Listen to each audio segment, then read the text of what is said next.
በህፃናት የመጀመሪያዎቹ 6 ዓመታት ላይ የሚደረጉ ኢንቨስትመንቶች በትምህርት፣ በሰው ሀብት ልማት፣ በኢኮኖሚ እድገት ላይም ረጅም ጊዜ የሚቆይ አዎንታዊ ተጽዕኖ እንዳለው የዓለም አቀፍ ምርምሮች ያስረዳሉ።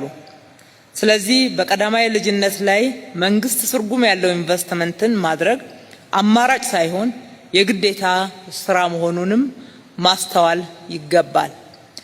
በዚህ መሰረት የተቀናጀ ሁለንተናዊ የህፃናት እድገትን ለማረጋገጥ የቀዳማይ ልጅነት ልማት አገልግሎቶችን ለሁሉም ልጆች በፍትሃዊነትና አካታች በሆነ መልኩ ተደራሽነትን ማረጋገጥ ወሳኝ ይሆናል።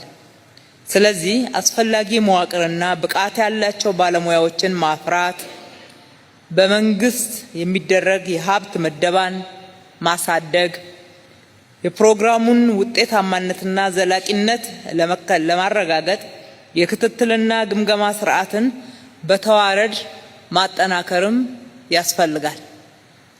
እንደ ከተማችንም ህፃናት የአዲስ አበባ የነገ ተስፋዎች በሚል መሪ ቃል ፍኖተ ካርታ ቀርጸን 1.3 ሚሊዮን የሚሆኑ ከ6 ዓመት በታች ለሆኑ ህፃናት ሁለንተናዊ እድገት መረጋገጥ እየሰራን ነው።